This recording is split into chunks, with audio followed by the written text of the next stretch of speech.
like, share, and subscribe, and ring that little bell. Ring the little bell so you're notified when new videos drop. And Westworld is back for season 4. Oh dear. So listen, it seems to be we have a loop, right? We're stuck in a loop, very Westworldy of seasons. This is the way Westworld seems to be going. They do a really good season, like a stunningly great season, then a really bad season. Then they do a good season again, like a really good season, and now we're stuck in a loop. I think we're in the bad season again, right? We're in the bad season again. Unfortunately, it seems like a pretty dull one. I mean, listen, insomniacs everywhere, no doubt, are rejoicing at the return of Westworld. Yeah. So, I mean, here's the thing that really annoys me about this show. It's so stuck on how prestigious it is, right? It's so up its own arse, like, oh, I'm so prestigious, that it, like, forgets that it has to communicate with an audience, right? And I think it forgets how to communicate with the audience because it doesn't have to. Because its performance, its existence isn't dependent on its performance. And it's very clear and very obvious that's the case, right? That seems to be exactly what's going down. So again, I think we get something a little bit subpar, especially this first episode. Anyway, like, share, subscribe, comment. Let me know what you think. Certainly, let me know what you think. I always, the chat, the comments is the way I interact with people. Like, share, subscribe, comment. Sign up my Substack. Sign up my pay Substack. Sharing is the thing that YouTube likes the best. That really helps me a lot. But definitely subscribe. YouTube have been on a bit of a mission to throttle my channel. So go figure. But what I must say is heresy, right? I must be saying the worst heresies ever. That's just me for you. Quite frankly, if you're somebody who thinks I speak heresy, you want to subscribe to my channel because you don't want to miss any of them, right? Any of them at all. Fine. Let me hand over to myself from last night where I begrudgingly review the first episode of Westworld Season 4 and basically do a catch-up of where we are right now in Westworld on my live stream last night. I'm just putting this out because I can't re-record this again and think about it again. Oh my god. Look, I paid my subscription to HBO Max. You got your money. I think I can bitch about it. What choice you give me? I'm going to tell the truth. I thought this would be good. Honestly, the way you brought it to in season 3, I thought was a good place. Maybe you'll bring it to a good place now. Doesn't look like it to me. Does not look like it to me. Like, share, subscribe, comment. Let me hand over to me. So Westworld. It's awful. This season, anyway. So first season was fantastic. It was really, really clever, really, really interesting. Very excited to see what's going. Such a classy production, right? Definitely a classy production. Where was it going? Me Too Hell. Went to Me Too Hell, second season. And it showed it. Writing really, really suffered. It jumped the shark horribly. Absolutely jumped the shark. So then you had season... I stuck with it in season 3. I'm like, I wanted to see where they were going with it. The annoying thing is this. Season 3 was very good. I thought season 3 was really, really interesting. But it seemed to be unconnected from season 2. Or maybe just the storytelling has lost focus. They're very, very concerned on it being a prestige production, right? That's their main thing. They want it to be a prestige production. Right, they're very, very, very concerned about that. But maybe at the expense of plot. But anyway, so you see, at the end of the second season, you had the big bad, the Man in Black, played by Peter Weller, RoboCop. He was stuck in this, virtue hell after he, was fooled into killing his daughter. And he was stuck there. And he thought it was going to be there forever as his physical version of him looked like he was killed. Then in the third season, he's back alive again. And I never understood and never explained it, but it was just lots of things that were very confusing. So apparently, because I had to watch a recap because I had no memory of this. So apparently, season two had a lot. You get the drama that you're caught in as it happens was very compelling. Like the personal drama was very, very, very compelling. But the overall plot just got lost in because it's overly complicated. And I think it's trying to be clever. I think it's trying to survive on the Emperor's New Clothes, right? That's basically what it is. It's the Emperor's New Clothes, and nobody wants to say, it's not very good, right? No, nobody wants to say it's pretentious. That it's it's pretentious. That's certainly what I just got. However, The idea of that plot, the second season, I freaking loved, right? I did freaking love. It was essentially the main robot, Dolores, in the second season had, she'd realized that all her kind were living in loops, living in predetermined loops of their own lives, and she freed them into this virtual reality, right? And then so the third season, she's in the real world, and it turns out the real world human beings are also being controlled by the same kind of AI. Predictive models, exactly the same way they were in Delos in WestWorld. So the second season was an interesting battle, right? Where to liberate humanity, right? And so you had different forces lined up and a lot of interesting stuff going. This is where Aaron Paul comes in. And yes, I know he's a virtue signaling arsehole. Yes, he is. I take accountability speech. I'll piss off. I hate it. I mean, it just made you look so stupid. He was always kept in a certain career path, and it was kept as lower class because he was predicted to kill himself. So why put the resource in it? But it wasn't allowing people to be free, right? The battle of the chess match leading up to it, leading through the season was very good. What's the name? Let me look up. WestWorld cards. WestWorld. Thandie Newton, right? Thandie Newton playing one of these AIs, one of these hosts. Freaking awesome. I mean, just such a compelling character, such an incredible performance. And it's amazing, you forget, most of the first season, she was completely naked. And you don't really...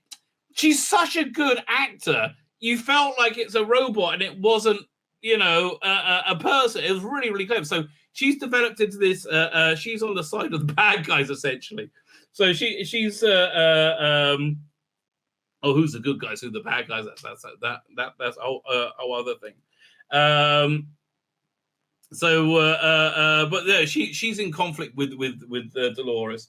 You find out that she smuggled out from WestWorld these black baubles that are a host, which is one of the AI's personalities, and you don't know who they are. And she makes duplicates of other people, what's her name? The boring actress who's the same in everything, plays Georgina Hale. What's her name? One second. Let me look at the full cast. View all, right? View all. Tessa Thompson, who really is just not very good in anything, right? A very average actress. So there was this woman Dolores, this robot Dolores made a duplicate of her and put this pearl in it, and you didn't know who it was. It turns out they're all duplicates of her. But the interesting thing was, as she was living this Tessa Thompson's life, and she was with a husband and a kid, she became protective of them. Her personality changed to Tessa Thompson's character because of the situation of life, and that was really interesting. Right? I really like this clever what's the word? Clever inspection of what AI would be like, what self is, what reality is, what it is. But I like all that stuff, right? I like all that. I think so. That was good. Again, it's bogged down by its haughty pretentiousness, right? Which goes all the way through it. If they would just drop that and stop trying to show off that they're clever than everybody, you're really not. Okay, you're really not that clever. Right, that I have to spend time working out what the hell you're talking about doesn't make it sound like you know how to tell a story. Alan Moore's very clever. Sometimes it's work to read his stuff, but it's you never don't understand what's going on, right? You always know what's going on. This is you know what this is like. What's the name? They did a Watchmen comic. What's the word? Doomsday Clock, right? Which is all about whoever wrote that, trying to show that they're as clever as Alan Moore or Grant Morrison. Is it Doomsday Clock comic? Yeah, that's the one. News written by Jeff Johns, right? Yeah. When somebody's not super intelligent trying to write like they're intelligent, that's what you get, and that's what you get with Westworld, right? But still, this interesting story, right? So at the end of the season, they've managed to break into the AI and take control of it, and they emailed everybody all their predictions about their lives, right? And they see how much they're being controlled. And so then you're up for this massive war, right? As society breaks down. At the same time, you got what's the name of the character? Jeffrey Wright's character, who was also found out in the first season he's a robot. He's hiding in this hotel with this other character, and they see society break down. Said, okay, I'm going to go into the virtual world to find an answer of what we're going to do for society, right? So he puts on this headset. And then next thing you know, he wakes up and he's covered in dust. It must have been like years have gone by, maybe decades, you don't know. And he's like, well, I was going, and so that whole plot line completely, they haven't even touched. So anyway, that's the third season. So now the full season, they right up to this big, massive battle, right? This big triumphant battle for life and humanity and free will, right? So it should be good. And it starts off, there's a time jump. First, you have no idea what's going on, right? And you really, they purposely give you no idea what's going on. And it's annoying, right? It's annoying, right? Like you're supposed to you're not supposed to have contempt for your viewer like that. Like we should not, even if you had studied everything up and knew what's going, and knew everything beforehand, you would still not know what's going on, which is annoying as hell. Because you don't know if you're supposed to know it or not. So it's really, it pisses me off. He turns up at this like data storage facility that's carved into like granite of a mountain that has a waterfall in it, and it's run by a cartel. This is never really explained, right? And he says he wants to buy the whole thing. There's some data stored there that belongs to him, and he doesn't know where. And says, you got to talk to the person who stole it. It says, well, she's dead. And so, I have no idea what she's talking about, what's going on. So he wants to buy everything. They don't want to sell. Says, listen, you're either going to sell to me at a big profit, or tomorrow you're going to give it to me, right? Then he says, we are cartel. Blah, you can't scare us. So then the guy goes home. And there's all these flies there in his closet, swarm there. And then he comes in the next day and he's all freaked out. And he said, we're going to give it to him. And then they do. And I can't. And after he does that, he kills himself or something. I have no idea. I don't really care. I'm bored right now. The pretentiousness is annoying me. So then we meet Aaron Paul's character. And apparently there was a big war, and it's 7 years later, and it's over now, right? Now he's got PTSD, and he's living with this woman and a kid, and he teaches the kid how to shoot, and he's very war obsessed, and he's like, oh, I've got to worry about the war. And meanwhile, Thandie Newton's living out in the middle of nowhere in the woods, off the grid, and she's found by a couple of people, and she hacks into them. I'm not sure if they were robots or if she was she's got the head cut off. And like the top of the head open, but she might be hacking into their brain. She might have been hacking. They might be robots she was hacking into. But she's hacking into the memories, and she saw they were sent by Peter Weller, Man in Black, who's obsessed with killing them all now for some reasons, and who knows.